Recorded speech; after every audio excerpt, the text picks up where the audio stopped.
to our next speaker of the day to share his failure. May I invite on stage RJ Pankaj from Big 92.7 FM. A big round of applause for him.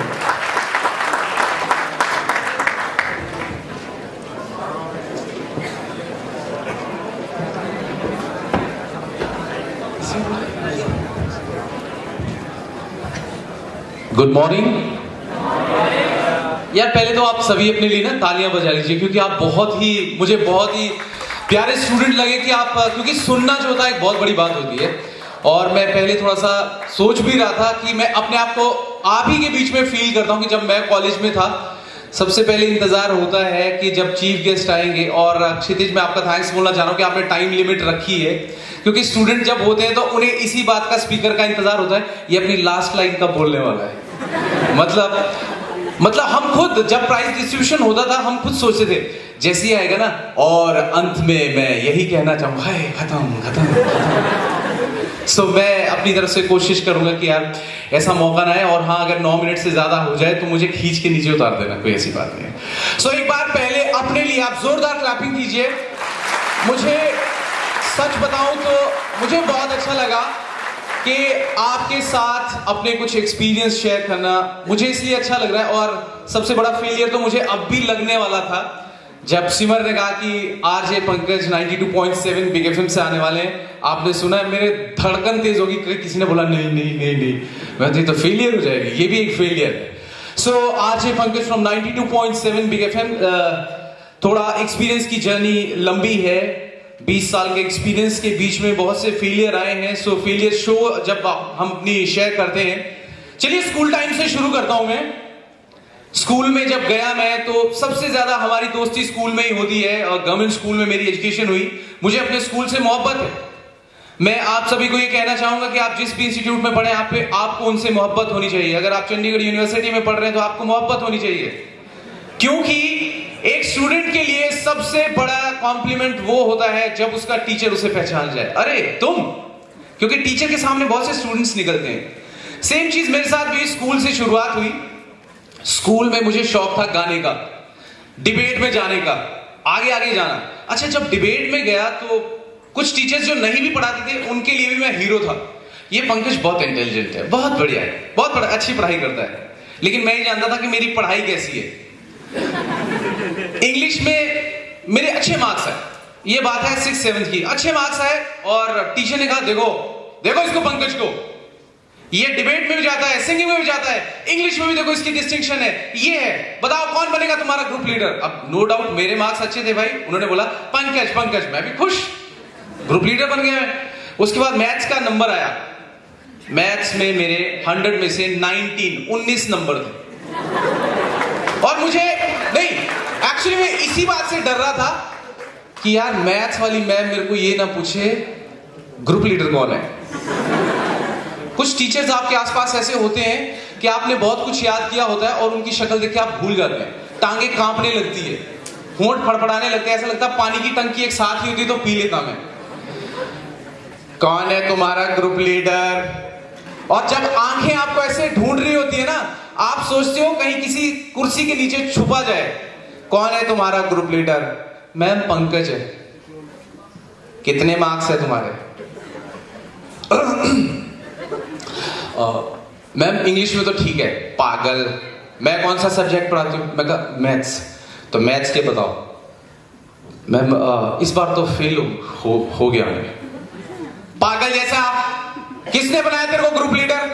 ये बात पूरी साल मैंने 7th में insult feel करते हुए निकाली, पागल जैसा, किसने बनाया ग्रुप लीडर? और आप जब कोविड में पढ़ते हो ना, ये ग्लैमर वाला फील वहीं से आ जाता है। यार लड़कों के बारे में तो कोई बात नहीं, लड़कियां मेरे बारे में क्या सोचेंगी यार? मतलब मैं अपने आप को फेलियर मान के चलूं यार, ये क्षमता नहीं है। मैंने फिर अपनी तरफ से दिमाग लगाया। मैंने सोचा क्या होता है कि स्कूल में जो एक सेक्शन में आपको पढ़ा रहे हैं, वो नेक्स्ट सेक्शन में आपको कोई और सब्जेक्ट पढ़ाते हैं। यानी कि जो इंग्लिश पढ़ाते हैं वो दूसरे सेक्शन में आपको मैथ्स पढ़ा सकते हैं। मैंने क्या किया, मैंने कैसे ना कैसे करके अपनी क्लास टीचर का, मैम मेरे बेस्ट फ्रेंड ना दूसरे सेक्शन में है तो मेरे से पढ़ाई नहीं होती, आप मेरे को उस सेक्शन में शिफ्ट कर दो। मैम ने कहा ठीक है। अब मैंने अपनी तरफ से दिमाग लड़ाया कि उस सेक्शन में जाऊंगा तो शायद वो मैम नहीं आएगी, लेकिन मेरी किस्मत ऐसी खराब थी कि टीचर वहां पे भी चेंज हो गया। वो वापस मैम, तू इस सेक्शन में, तेरे को पास किसने किया? यार मैं ये सोचूं, ओ यार इनको पता लग गया कि मैं इस सेक्शन में आया हूं, किसने किया पास? समहाउ ये चीज बढ़ती गई। 10th में मैं पहुंचा और 10th तक पहुंचते पहुंचते जो मैम मुझे इंग्लिश पढ़ाती थी उन्होंने मैथ्स पढ़ाना 10th में शुरू किया, मुझे पता ही नहीं था। और अचानक से जब 10th में वो मेरे सामने आए, जाहिर सी बात है यार मैथ्स में मैं फेल हूं। मैं खुद कहता हूं मेरा पेट खराब हो ना हो, मैथ्स से मेरा पेट खराब होता है, मैं कहता हूं खुद भी। और 10th में आते आते उन मैम ने मेरे को कहा, देखो लापरवाह बच्चों की देखो, 6 से लेके 8 तक ये बच्चा इतना इंटेलिजेंट होता था, अब देखो कितना डफर हो गया है, क्योंकि वो इंग्लिश पढ़ाते थे, मैथ्स पढ़ा रहे हैं। मैं अंदर ही अंदर सोच रहा हूं मेरा मैथ्स नहीं है मैम ठीक, लेकिन उनके लिए मैं एक लापरवाह स्टूडेंट बन गया था। बट हाँ, कल्चरल प्रोग्राम में पार्टिसिपेट करना अच्छा लगता था, गाना अच्छा लगता था, डिबेट में जाना अच्छा लगता था। और जब वहां से पास आउट हुए तो बाकी जो टीचर्स जानते थे उन्होंने कहा, पंकज अब आगे करियर सोचना है। क्या सोचा है भाई? अब जब दोस्त वगैरह बैठे होते हैं सोचने में क्या लगता है, सोचने में तो हम अपने आप को कई बार शाहरुख खान से ऊपर समझ लेते हैं। मुझे भी लगा हाँ यार नॉन मेडिकल अच्छा लग रहा है बोलने में, नॉन मेडिकल अच्छा लग रहा है। प्रिंसिपल के रूम में बैठे हम, पंकज क्या सब्जेक्ट सोचा है? मैं नॉन मेडिकल। वेरी गुड, बहुत अच्छा है। दिमाग में चल रहा भाई मैथ्स,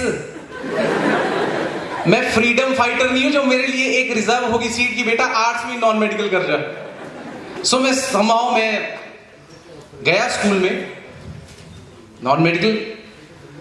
हर बार टीचर जो होते हैं वो अलग अलग रुतबे वाले आते हैं और जो आपके साथ एक सीरियस टोन में बात करते हैं। सच बात बताऊं, हमारे टीचर और पेरेंट्स से बढ़कर कोई नहीं होता।